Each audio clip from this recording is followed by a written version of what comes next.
नमस्ते। आप सभी से अनुरोध है कि कृपया हमारी चैनल को सब्सक्राइब करें, वीडियो को लाइक करें और आप सभी से ये भी अनुरोध है कि कृपया हमारी धर्मापणा मर्चेंडाइज़ स्टोर पर भी अवश्य जाएँ और वहाँ आपकी जो चॉइस है, उसकी बहुत सारी चीज़ें मिलेंगी, तो उसको आप अवश्य उस पर दृष्टि डालें। देखें, आज अर्णब गोस्वामी ने एक बड़ी अजीब कंट्रोवर्सी खड़ी कर दी और बड़ी अजीब कंट्रोवर्सी वैसे कुछ अर्थों तक कह सकते हैं कि हाँ भाई उसका वो हो सकता था, लेकिन जिस तरह से उसको प्रेज़ेंट किया गया, वो बहुत ही अजीब था। उन्होंने कहा कि भाई हेमंत बिश्व शर्मा ने कहा है कि चिकन नेक जो है वो हमारी चली जाएगी, क्योंकि चिकन नेक में जो लोग बैठे हुए हैं वो बांग्लादेशी हैं और इसलिए जब कभी बांग्लादेश ये कहेगा कि हमें चिकन नेक लेना है, तो उसमें जो लोग बैठे हैं वो उनको स्वागत करेंगे और वो बड़ी आसानी से वहाँ पर प्रवेश कर जाएँगे।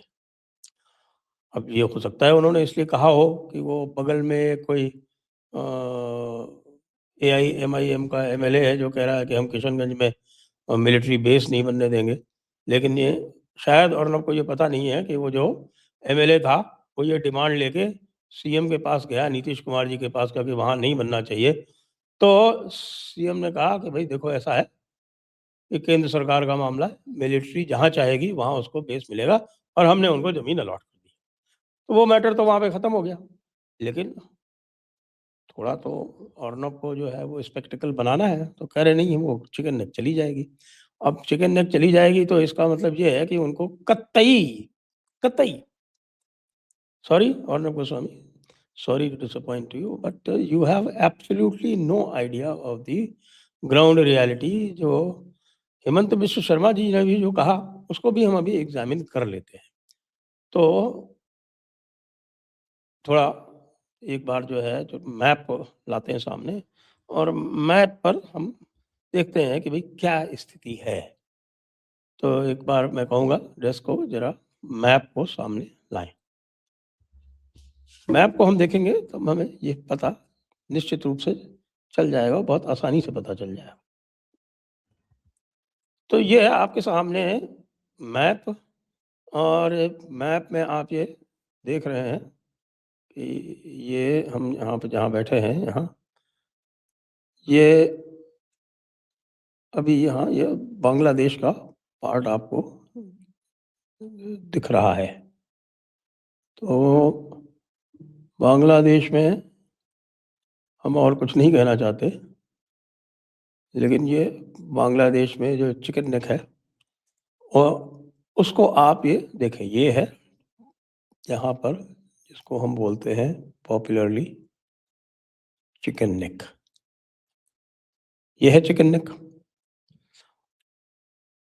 एक मिनट थोड़ा वेट करें ज़रा, मैं इसको बड़ा करूँगा।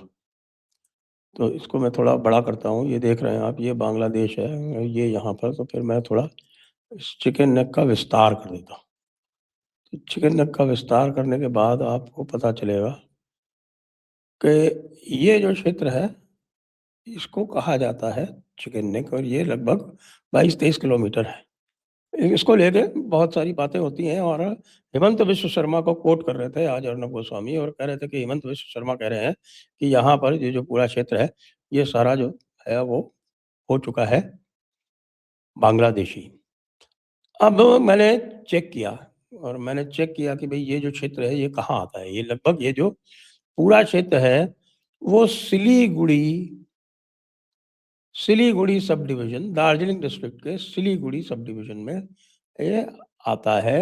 ये लगभग यहाँ तक आप देखिए, उसके नीचे फिर उत्तर दिनाजपुर आ जाता है और उत्तर दिनाजपुर के फिर यहाँ पे एक इस्लामपुर सब डिवीज़न आता है और फिर इस्लामपुर सब डिवीज़न के नीचे जाके फिर रायगंज सब डिवीज़न आता है। और यहाँ जहाँ हम हैं, ये है, इस जगह का नाम है, ये जो आप देख रहे हैं, ये है खाराबारी। ये है खाराबारी। खाराबारी सब डिवीज़न और फिर यहाँ पे आता है जीतू सब डिवीज़न, फिर सिलीगुड़ी स्वयं आ जाता है। अब खाराबारी सब डिवीज़न का जब मैं निकालता हूँ हिसाब-किताब, तो पता चलता है कि खाराबारी सब डिवीज़न में 13.9% मुसलमान हैं।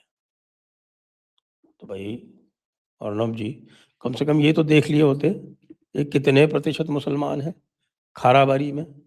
और खाराबारी में तो भाई इतने ही प्रतिशत मुसलमान हैं, तो फिर वो कैसे हो जाएगा? आप इसको मैं और थोड़ा बड़ा कर देता हूँ और आप ये देखें, ये है खाराबारी या खोरीबारी जिसको बोलते हैं। ये खोरीबारी आप देख रहे हैं। इस खोरीबारी सब डिवीज़न जो है, ये लगभग पूरा का पूरा ये चिकन नेक का जो एरिया है, वो इसी सब डिवीज़न में आता है, खोरीबारी में। और ये यहाँ पर भाई साहब इसमें तो केवल 13.97% मुसलमान हैं। नीचे जब आप चले जाएँगे तब आप पहुँच जाएँगे इस्लामपुर। अब ये जो इस्लामपुर जो है, अब आपको मैं इस्लामपुर बता देता हूँ। ये जो इस्लामपुर क्षेत्र है, ये इस्लामपुर ओरिजिनली किशनगंज डिस्ट्रिक्ट का पार्ट था। लेकिन इस्लामपुर को पश्चिम बंगाल को दे दिया गया 1956 में, क्योंकि बिना इस्लामपुर के ये कनेक्शन ही नहीं बैठ रहा था। ये देख रहे हैं ना आप ये जो है, ये एरिया पूरा का पूरा कटा हुआ था। ये बिहार लग रहा था यहाँ, बांग्लादेश के बॉर्डर से। तो इसलिए इस्लामपुर को पश्चिम बंगाल को दिया गया, तब जाके इनका ये कनेक्शन बैठा। और इस्लामपुर के नीचे आप चलेंगे तो यहाँ पर रायगंज आ जाता है। जो रायगंज, ये देखें आप, ये रायगंज है। ये रायगंज उत्तर दिनाजपुर डिस्ट्रिक्ट का हेडक्वार्टर भी है।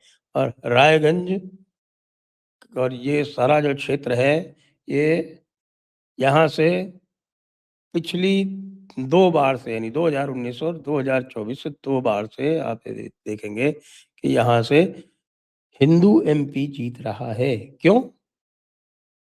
क्योंकि ये वो क्षेत्र है नॉर्थ बंगाल का जहाँ पर हिंदू बहुत ही मार्शल है। हाँ, वो पूरी तरह से जीवित है, जीवंत है और लड़ने-मरने के लिए तैयार है। ये इस्लामपुर, यद्यपि ये पुराने बिहार, पुराने किशनगंज का पार्ट है, लेकिन इस्लामपुर जो कि नीचे पड़ता है, ये देखें, ये इस्लामपुर ये यहाँ पर है। ये कॉरिडोर से बहुत नीचे है। और यहाँ पर तो अगर आप इस्लामपुर में देखेंगे तो फिर तो हज़ारों किलोमीटर का कॉरिडोर बन जाएगा। तो Islampur is not even relevant, लेकिन इस्लामपुर में भी हिंदुओं की संख्या 50% है, क्योंकि जैसा मैंने आपको बताया पुराने किशनगंज का पार्ट है ये। और एक और बात मैं औरव जी से पूछना चाहूँगा कि भई आप कह रहे हो कि ये सब ऐसा है, लेकिन क्या आपने कभी हमारे डिस्कशंस को देखा है? ये जो तितुलिया कॉरिडोर है, ये ये देख रहे हैं आप, ये तेतुलिया कॉरिडोर 10 किलोमीटर भी नहीं है। और अगर हमें कुछ करना होगा ना, तो ये 5-7 किलोमीटर का है ना बस, ये इतना ही है। इसको करते ही ये 60 किलोमीटर, 70 किलोमीटर हो जाता है। कितनी बार हमने बता दिया कि ऐसे कर लो, चाहे ऐसे कर लो। और ज़्यादा बड़ा करना हो, हाँ, तो भई ज़्यादा बड़ा करना हो, अगर 70-80 किलोमीटर करना हो तो ये कर लो। और ये सारे प्लान्स जो हैं ये तैयार हैं। न केवल ये तैयार हैं, इनकी एक्सरसाइज़ भी हो चुकी है। इनकी एक्सरसाइज़ हो चुकी है, इस क्षेत्र में हो चुकी है। ये जो पूरा क्षेत्र है, ये इसी कॉरिडोर पे हो चुकी है। और उसके अलावा ये तीस्ता के किनारे भी हो चुकी है। तो डिफेंसिव, ऑफेंसिव सारे मैन्यूवर्स जो हैं, वो हमारी सेना पकड़ के तैयार है। किसी की औकात नहीं है कि इधर आस-पास कहीं पटक सके। और जैसा बताया, ये इधर ये जो डुबरी एरिया है, इधर डुबरी के इधर भी, यहाँ पे लगभग ये देख रहे हैं आप, ये बना देता हूँ। ये जो क्षेत्र है, यहाँ पर एक मिलिट्री बेस है। एक मिलिट्री बेस यहाँ चोपड़ा नाम का स्थान है, वहाँ पे है। ये चोपड़ा आप देख रहे हैं, ये जो जहाँ इस समय मैं बना रहा हूँ, ये यहाँ पर एक बेस है और एक इधर किशनगंज के पास में। ये 3 बेस सिलीगुड़ी में कोर मौजूद है। ये पूरा क्षेत्र ज़बरदस्त हिंदू बाहुल्य है। दार्जिलिंग डिस्ट्रिक्ट हिंदू बाहुल्य है, सिलीगुड़ी सब डिवीज़न हिंदू बाहुल्य टू द एक्सटेंट ऑफ 80%, 85% है। किस तरह की बात कर रहे हो अर्नब जी? थोड़ा होमवर्क कर लिया करो। बिना होमवर्क किए करने से ऐसा ही होता है। अब और यदि हम आपको बताएँ कि साहब हमारे पास और क्या ऑप्शन है, वो हम कितनी बार बता चुके हैं।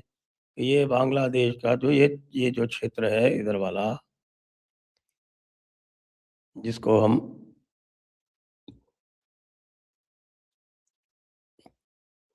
ये चट्टोग्राम जो क्षेत्र है, ये जो क्षेत्र है, ये तो मुश्किल से 20 किलोमीटर है।